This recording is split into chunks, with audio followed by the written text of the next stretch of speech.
요한복음 19장 31절에서부터 42절까지 말씀입니다. 우리 한 절씩 교독하겠습니다. 제가 먼저 31절 읽도록 하겠습니다. 이날은 준비일이라 유대인들은 그 안식일이 큰 날이므로 그 안식일에 시체들을 십자가에 두지 아니하려 하여 빌라도에게 그들의 다리를 꺾어 시체를 치워달라 하니, 군인들이 가서 예수와 함께 못 박힌 첫째 사람과 또 그 다른 사람의 다리를 꺾고 예수께 이르러서는 이미 죽으신 것을 보고 다리를 꺾지 아니하고, 그중 한 군인이 창으로 옆구리를 찌르니 곧 피와 물이 나오더라. 이를 본 자가 증언하였으니 그 증언이 참이라. 그가 자기의 말하는 것이 참인 줄 알고 너희로 믿게 하려 함이니라. 이 일이 일어난 것은 그 뼈가 하나도 꺾이지 아니하리라 한 성경을 응하게 하려 함이라. 또 다른 성경에 그들이 그 찌른 자를 보리라 하였느니라. 아리마대 사람 요셉은 예수의 제자이나 유대인이 두려워 그것을 숨기더니 이 일 후에 빌라도가 예수의 시체를 가져가기를 구하매 빌라도가 허락하는지라. 이에 가서 예수의 시체를 가져가니라. 일찍이 예수께 밤에 찾아왔던 니고데모도 모략과 침향 섞은 것을 100리트라쯤 가지고 온지라. 이에 예수의 시체를 가져다가 유대인의 장례법대로 그 향품과 함께 세마포로 샀더라. 예수께서 십자가에 못 박히신 곳에 동산이 있고 동산 안에 아직 사람을 장사한 일이 없는 새 무덤이 있는지라. 우리 함께 읽겠습니다. 이날은 유대인의 준비일이요 또 무덤이 가까운 고로 예수를 거기 두니라. 아멘. 오늘 제목이 굉장히 제가 해놓고도 많은 사람들한테 관심을 받았습니다. 장래 희망. 다들 노래 아시죠? 불러야 돼요? 아니죠. 네. 이찬혁 군이 이제 선교사님 아들이에요. 그래서 그 선교사님 이제 오랫동안 선교하셨고, 뭐 여기 근처에 여기 뭐 왕성교회나 그쪽으로 해가지고 많이 또 이렇게 간증도 오셨고, 이렇게 어느 정도 좀 기독교 세계관에 입각한 노래들을 많이 쓴 걸로 제가 알고 있습니다. 그래서 여러분 한번 기회 되시면 한번 들어보시면 좋을 것 같은데요. 특별히 오늘 말씀은 이제 장례식에 대한, 예수님의 장례에 대한 이제 말씀을 나누려고 합니다. 여러분들은 혹시 좀 기억에 남는 장례식이 좀 있었나요? 여러분들 소그룹 또 오늘 들어가는 교환 첫 질문이기도 한데요. 저에게는 이제 좀 특별한 장례식이 있었습니다. 바로 저희 친할아버지 장례식이었어요. 저희 친할아버지는 2020년도 이제 5월달에 돌아가셨는데, 저희 이제 첫째 아들이 나오고 나서 얼마 안 돼가지고 이제 돌아가셨거든요. 그래서 코로나 때 또 돌아가시기도 해가지고 굉장히 인상이 깊었습니다. 금요일 날 돌아가셔가지고 이제 주일 날까지 이렇게 해서 이제 장례를 치렀는데, 주일 날이 아무래도 이제 예배를 또 드려야 되니까 저희 아버지가 이제 목사님이신데 저희 아버지가 상주이시기도 하고, 그래서 뭐 교회를 못 가시기도 했고, 그래서 아버지가 저에게 이제 그 주일날 주일 예배를 네가 드려라 장례식장에서. 그래서 제가 말씀을 준비해가지고 그때 당시에 이제 친척들 뭐 고모 뭐 이모 뭐 이렇게 다들 이렇게 한 30여 분 이제 앉혀놓고 그 장례식에서 이제 주일 예배를 드렸던 게 참 기억이 납니다. 제가 그날 이제 그 말씀, 그날 설교의 인트로를 이렇게 했던 것 같아요. 이제 우리가 다 같이 이제 살 수 있는 방법이 있다. 이제 그것이 무엇이냐? 예수님을 믿는 것이다라고 이렇게 얘기를 했었는데, 그 이제 인트로 질문에, 인트로 들어가는 이제 말에 어렸을 적에 이제 토요일만 되면은 이제 저희 고모들이 6명이 있는데 고모들이 다 우리 집에 모였어요. 그래서 우리 집에서 토요일 날 모여서 왁작질걸 놀고 뭐 이렇게 뭐 고기도 구워 먹고, 그리고 하룻밤 주무시고 다들 이제 일요일 날 예배까지 드리고, 물론 그때는 이제 믿진 않으셨지만 저희 아버지가 교회를 하셨기 때문에 뭐 의무적으로 교회를 이제 참석해서 예배를 드리고 다들 주일날 저녁에 올라갔던 그런 기억이 있습니다. 저 어렸을 때 굉장히 좋았던 기억이에요. 근데 주일날 이제 밤만 되면 저는 이제 그 다들 친척들이 다 집에 올라가잖아요. 다들 가버리고 이제 황 비어져 있는 그 집에서 저는 이제 제 담당이 쓰레기를 태우는 거였습니다.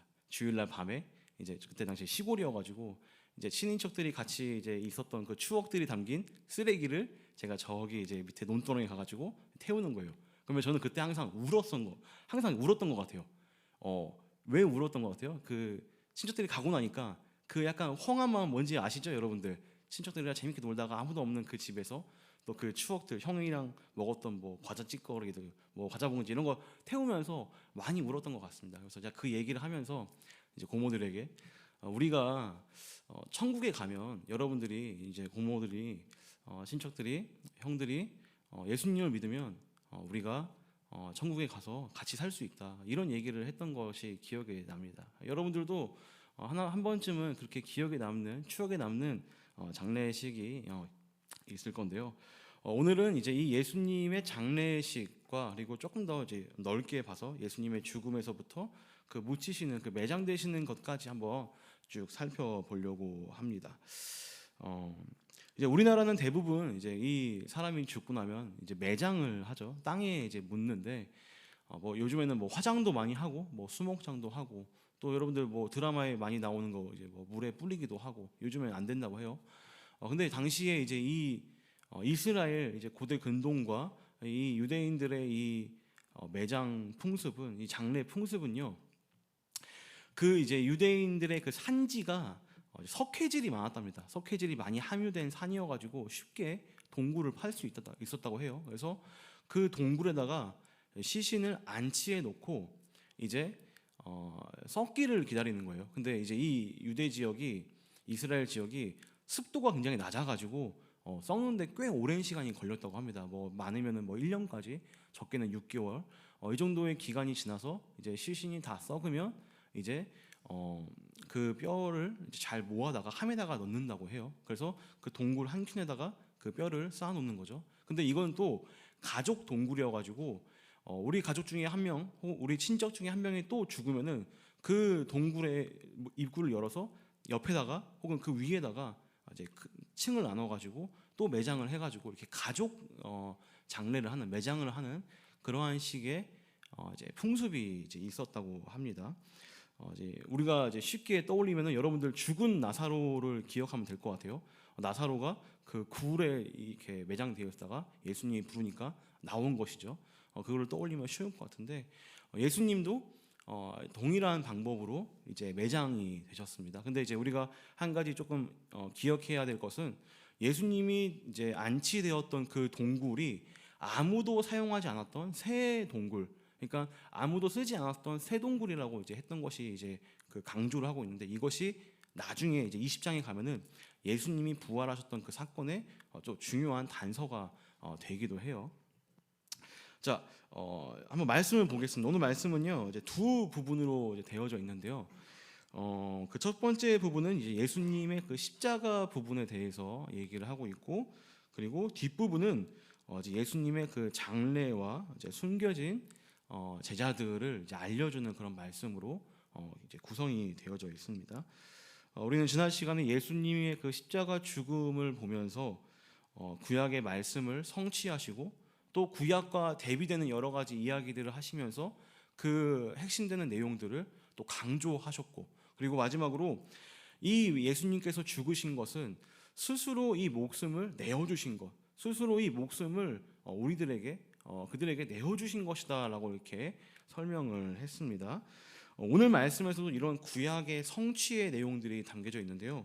우리 함께 지난주 본문이었지만 우리 30절 말씀 우리 함께 읽어보도록 하겠습니다. 좀 더운데 우리 히터를 꺼주시겠어요? 네. 네. 30절 말씀 우리 한번 함께 읽겠습니다. 시작. 예수께서 신 포도주를 받으신 후에 이르시되 다 이루었다 하시고 머리를 숙이니 영혼이 떠나가시니라. 네, 여기서 우리가 이 영혼이 떠나갔다라는 그 말이 원어로 보면은 네, 영혼을 내어 주셨다라고 이렇게 우리가 원어적 의미가 있었다라고 했습니다. 자, 그런데 예수님이 죽으신 이 날에 한 가지 문제가 생겼습니다. 바로 그것은요, 이 유대인의 3대 명절, 3대 절기인 이 안식일과 유월절이 겹친 날이었습니다. 그러니까 안식일과 유월절, 이 명절이 겹친 주간이었습니다. 한 해를 시작하는 그 1월에 이제 명절을 세는데, 이 유월절을 새기는데, 이 유월절은 이제 오늘날 우리로 치면은 히터를 킨 것 같아요. 네, 지금 꺼달라고 했는데, 네, 다시 한번 꺼주세요. 네, 네. 유월절이 오늘날로 치면은 이제 설날과도 같은 그런 큰 명절이었다는 것이죠. 그래서 이 명절을 앞두고 유대인들은요, 그 준비일, 그러니까 오전에 그 준비일에 예수님을 못 박았던 그 예수님을 빨리 좀 죽이고자 했습니다. 빨리 죽여서 그 시체를 치우고자 했어요. 왜 그렇게 했냐면요. 오늘 말씀 31절 한번 볼게요. 31절에 함께 읽겠습니다. 시작. 이날은 준비일이라 유대인들은 그 안식일이 큰 날이므로 그 안식일에 시체들을 십자가에 두지 아니하려 하여 빌라도에게 그들의 다리를 꺾어 시체를 치워달라 하니. 그러니까 명절인 유월절과 그리고 안식일을 앞두고 있어서 이 시체를 계속 거기 나무에 걸어놓는 것이 못마땅한 것도 있지만 이들은 그들이 지키는 율법에도 밤새 이 시체를 나무에 달아놓지 말라라는 이러한 율법이 있었습니다. 그래서 빨리 그들을 죽이고자 했던 것이죠. 신명기 21장 23절을 보면 이렇게 설명하고 있습니다. 제가 한번 읽어볼게요. 그 시체를 나무 위에 밤새도록 두지 말고 그 날에 장사하여서 하나님이 내게 주시는 그 땅을 더럽게 하지 말라, 이런 얘기가 율법에 있었습니다. 그래서 이 율법을 지키기 위해서 이 유대인들은 빌라도에게 찾아가 빨리 이 예수와 강도들을 죽여달라라고 이렇게 요구를 한 것이죠. 그래서 어떻게 빨리 죽이냐라고 하면은 이 십자가에 매달린 그 사람들의 다리를 부러뜨려 가지고 다리를 꺾어 가지고 빨리 그들의 숨을 끊기고자 했습니다. 여러분들 못십자가 처형이 뭐라고 했죠? 십자가 처형은요, 본보기를 보여주는 처형이라고 했어요. 그래서 양손에 못을 박고 다리에도 못을 박는데 사실 이것으로는 사람이 죽는 게 아닙니다. 무엇으로 죽냐면은 그 신체가 이제 이렇게 등이 꺾이면서 팔이 접히면서 숨을 제대로 쉬지 못해가지고 숨을 계속 헐떡헐떡거려서 질식하게 되는 그러한 형벌이라고 했어요. 그래서 장성한 성인 남성의 기준으로는요, 한 3일 동안은 살아 있는다고 해요. 십자가 상에서. 굉장히 고통스러운 거죠. 그러니까 그렇게 꺾여 있는데 여러분들 뭐 예를 들면은 밥을 많이 먹는 날에 숨을 쉬기 어렵죠? 경험해 본 적 있어요? 저만 경험해 봤나요? 밥 많이 먹으면 숨쉬기 어렵잖아요. 그러니까 그런 것처럼 뭔가 이제 이 신체가 계속 접혀져 있고 숨을 제대로 쉬지 못해 가지고 그렇게 서서히 죽어가는 이제 그런 형벌인데, 여기다가 이제 다리를 꺾게 되면요, 어떻게 되냐면 이 사람이 다리 힘으로 이제 버티고 있는 거예요. 더 이상 처지지 않게. 근데 다리를 꺾으면은 더 심하게 이 흉부를 압박하면서 이제 바로 질식해서 죽게 되는 그러한 것이었습니다. 그래서 이 유대인들은 빨리 다리를 부러뜨려서 질식사하게 되어서 강도들과 이 예수님을 죽게 했고, 그리고 자신의 명절과 이 안식일에 아무런 영향을 받지 않기 위해서 이러한 요구를 했다는 것이죠. 자, 여러분들 예수님은요, 그들이 죽였던 이 예수님은요, 하나님이셨습니다.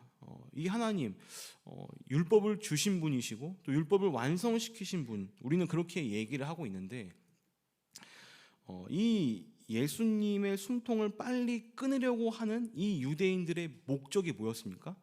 율법을 지키기 위해서 예수님을 빨리 죽이고자 한 것이죠. 유대인들의 모습이 굉장히 아이러니한 것입니다. 유대인들은 율법을 굉장히 중요시했습니다. 그래서 생명은 어떻게 보면 그 다음이었어요. 율법을 지키기 위해서 멀쩡한 다리를 부러뜨리려고 했고 생명을 죽였습니다. 또 그들은요, 안식일이 중요했어요. 이 안식일이 중요하다 보니까 그날에는 부정한 것을 만질 수가 없어가지고 또 거룩하게 그 안식일을 지켜야 된다는 이유로 안식일의 주인이 되셨던 그 예수님을 그 준비일에 죽였던 것이죠. 또 유월절도 마찬가지입니다. 명절을 지키기 위해서 그날의 그 분주함, 그 서둘러서 명절을 치르기 위해 시체를 빨리 치워버리고자 했습니다.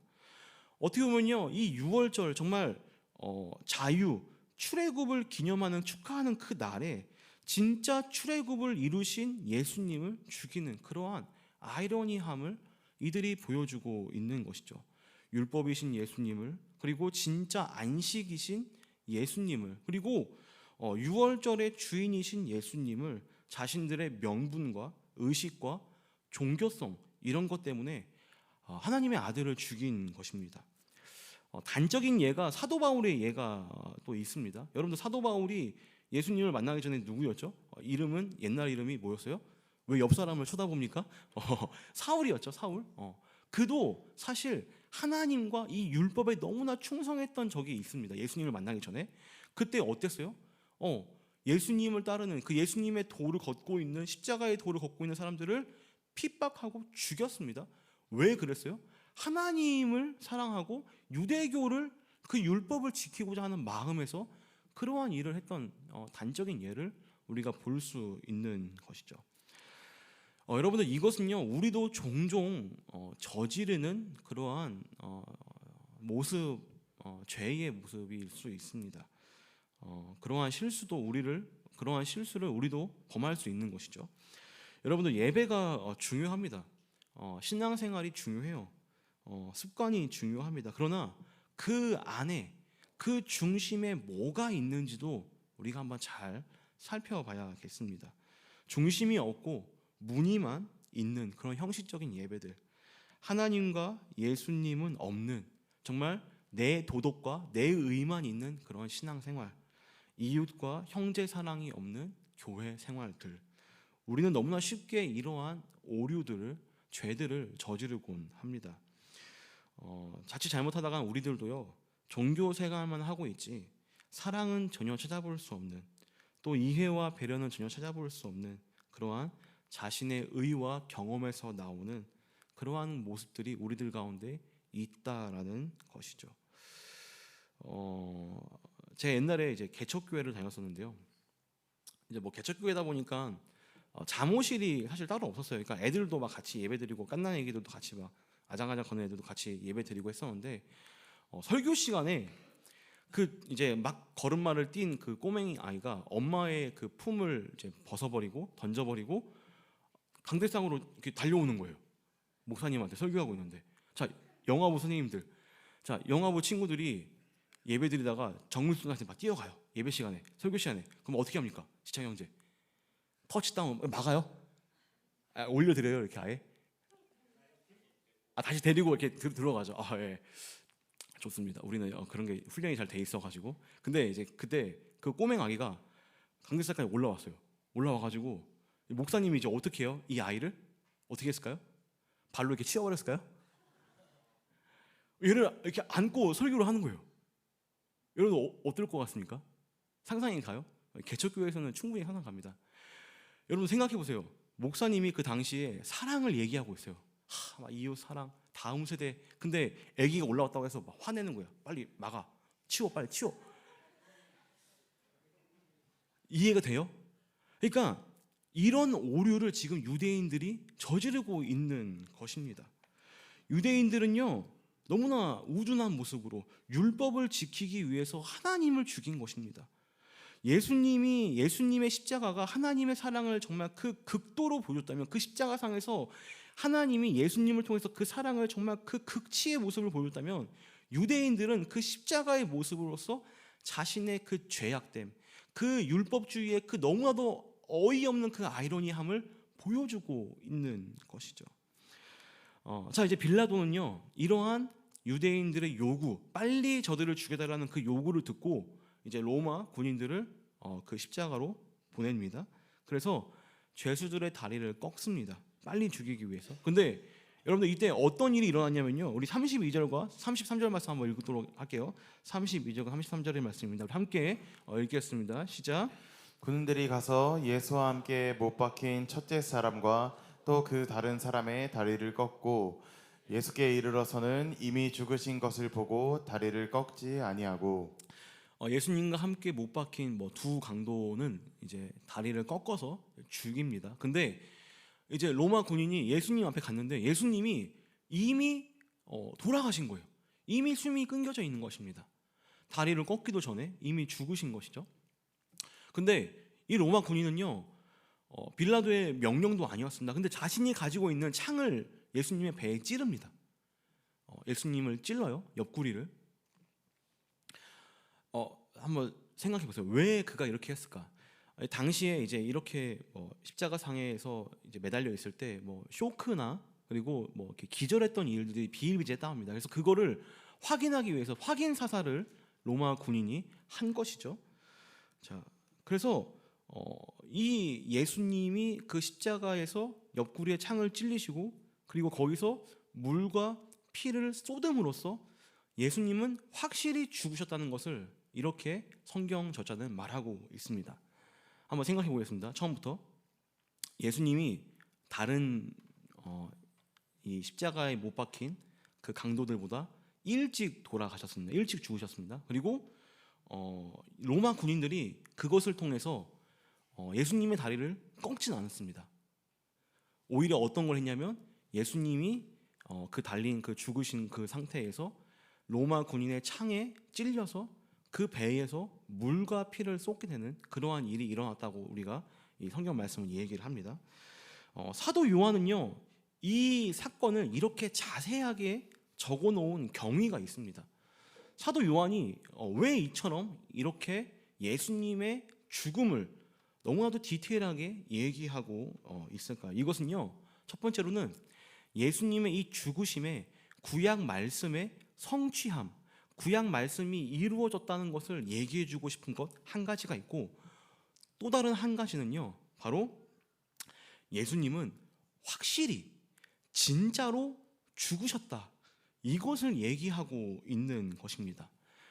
요한은요 이 요한복음을 적었을 때 어떠한 마음과 어떠한 대상으로 적었냐면요, 당시에 AD 한 80년경 그 독자들을 대상에 두고 이 요한복음을 적었어요. 근데 그 당시에는요 예수님이 죽지 않았다, 예수님은 그냥 기절하신 것이다, 아니다, 예수님은 잠깐 이제 다른 사람에게 가가지고 사람이 막 가면을 막 이렇게 바꾸듯이 예수님은 하나님이시니까 위대하신 분이니까 다른 사람에게 가가지고 또 나타나신 것이다, 이렇게 이 죽음과 부활, 십자가의 죽음과 부활을 우리도 사실 그런 이성적으로 이해하지 못하는 부분이 있는 것처럼 당시의 사람들은 그 사람들의 그 수준에서 이 십자가의 죽음과 부활하심, 다시 살아나심을 이해하려고 했어요.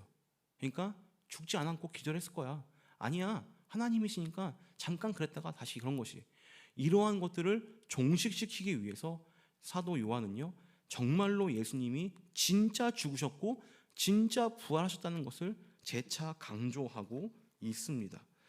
먼저 조금 우리가 이 내용이 좀 길지만 이 구약 말씀에서 이것이 어떻게 성취되었고 이 성취를 통해 우리에게 해주신 말씀이 무엇인지를 조금 더 깊이 살펴보고자 합니다. 이것은 예수님이 죽으신 이유와도 좀 밀접한 관계가 있는데요. 먼저 예수님의 다리가 꺾여지지 않는 것부터 한번 살펴봅시다. 이 예수님은요 이 유월절 전날에 준비일에 죽으셨습니다. 그러니까 유월절 어린 양의 그 모델로서 예수님이 죽으신 거예요.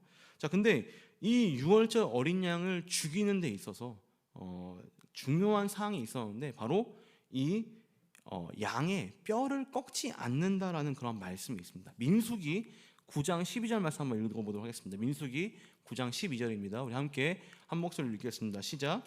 아침까지 그것을 조금 더 남겨두지 말며 그 뼈를 하나도 꺾지 말아서 유월절 모든 율례대로 지킬 것이니라. 그러니까 단순히 예수님이 일찍 죽으셔가지고 십자가에 일찍 죽으셔가지고 다리가 꺾이지 않았다라는 것을 설명하는 것이 아니라 예수님이 지금 이 유월절 어린 양의 그 모습으로서 같은 날, 같은 역할, 같은 죽음을 보여줌으로써 예수님이 백성들을 위해 왜 죽으셨는지, 예수님이 그 유월절 어린 양으로 어떻게 오셨는지를 강조하고 있는 것입니다. 또 예수님은 창에 찔려서 거기서 물과 피를 쏟으셨죠. 자, 여기서 우리는요 이제 좀 의학적으로 예수님이 진짜 죽으셨구나, 이 피가 사람이 죽고 나면 이제 사후에 이제 혈청이 이제 분리가 돼가지고 이제 수분과 이제 물로 보이는 그런 수분과 이제 그런 피의 그 진득한 모습으로 나눠진다고 합니다. 그러니까 이 물과 피가 나왔다는 것은 정말 예수님이 죽어서 이제 확실하게 피와 물이 이제 그렇게 분리가 되는 그런 현상을 의학적으로 설명한 것도 있지만 요한은요 여기다가 이제 좀 신학적인 의미를 담고 있습니다.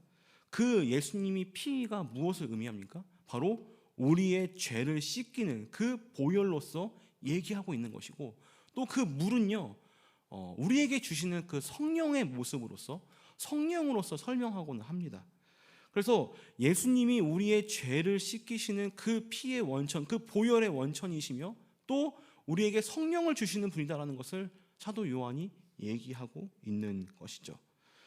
다리가 꺾이지 않음으로써 또 그의 옆구리에서 그가 흘리신 피와 물로써 그의 죽음이 무엇을 의미하는지를 우리가 살펴보고 있습니다. 여러분들, 유월절 어린 양은 죽어야만 했습니다.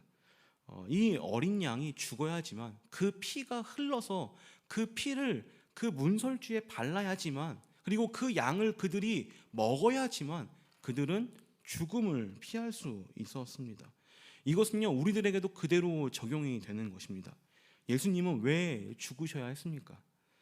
요한이 왜 그토록 자신의 말을 여기에 끼워 넣으면서까지도 예수님의 죽음을 확인했던 이유가 바로 있습니다. 한번 35절 말씀 한번 읽어볼까요? 이 이야기 흐름 속에 갑자기 사도 요한이 자신의 이야기를 목소리를 내고 있습니다. 우리 함께 한 목소리로 읽어볼게요. 시작. 이를 본 자가 증언하였으니 그 증언이 참이라. 그가 자기의 말하는 것이 참인 줄 알고 너희로 믿게 하려 함이니라. 아멘. 그가 죽어야지 우리가 살 수 있는 것입니다. 그가 우리 대신에 죽었어야지 우리가 죽음을 피하고 우리가 영원한 생명을 얻을 수 있는 것입니다. 그의 피가 십자가를 통해서 흘러내려가서 그 땅을 적셔야지, 그 저주받은 땅을 적셔져야지 그곳에서부터 다시 생명이 살아나게 되는 그러한 놀라운 역사가 시작된다는 것입니다.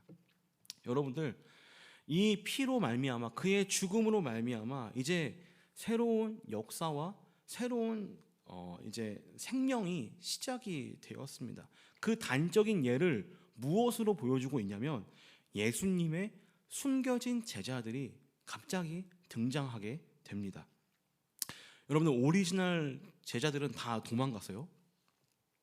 다 도망갔는데 요한 빼고 갑자기 예수님의 죽음 이후에 숨겨있던 제자들이 등장을 합니다. 아리마대 요셉이 그랬고요. 우리가 옛날에 살펴봤던 그 밤중에 찾아온 니고데모가 그랬습니다. 이 아리마대 요셉은요, 굉장히 높은 지위에 있었던 사람이에요. 산헤드린 공회원이었죠. 근데 그 사람이 자신의 지위와 명예를 아랑곳하지 않고 빌라도에게 찾아가서 예수님의 시체를 달라고 합니다. 이것은요, 내가 예수님의 제자였다는 것을 모든 사람에게 알리는 그러한 일이었습니다. 니고데모는 어떻습니까?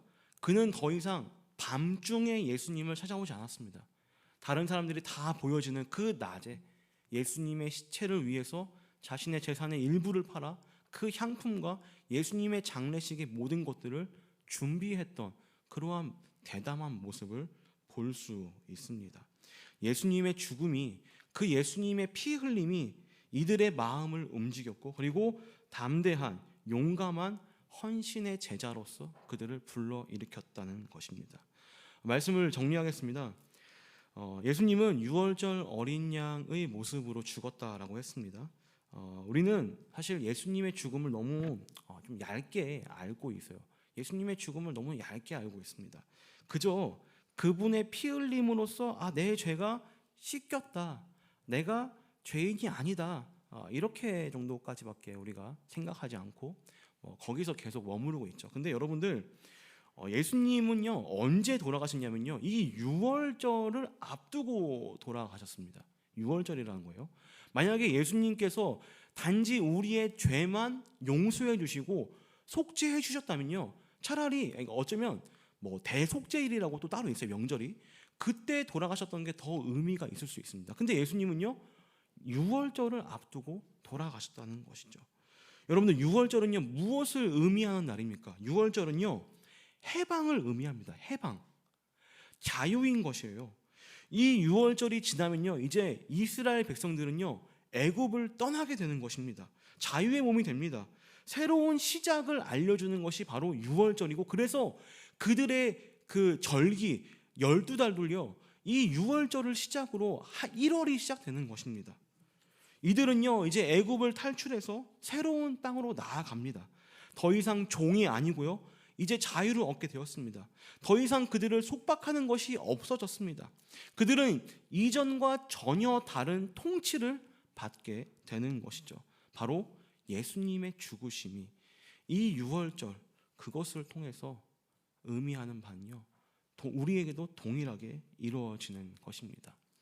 여러분들, 유대인들의 못박음과 그 십자가는요, 그를 저주의 인물로 만들었고요, 로마의 창끝은 그의 배에서 물과 피를 쏟게 했지만 이 십자가의 못박힘과 나무의 그 들림은요, 마치 모세의 노뱀이 되어서 모든 이들을 생명으로 이끄는 그러한 능력이 되었고, 그의 배에서 나오는 물과 피는요, 우리를 정결하게, 그리고 우리에게 그 성령을 주시는 놀라운 은혜의 자리가 되었다는 것입니다. 그래서 그의 죽음으로 말미암아, 그 십자가의 죽음으로 말미암아 우리는요, 새로운 시대를 열게 된 것입니다.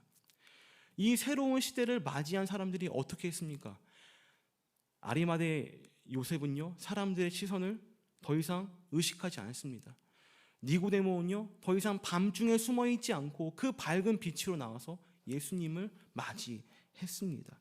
참된 제자의 자리로서 그 속박과 시선에서 자유를 얻게 되었다는 것이죠.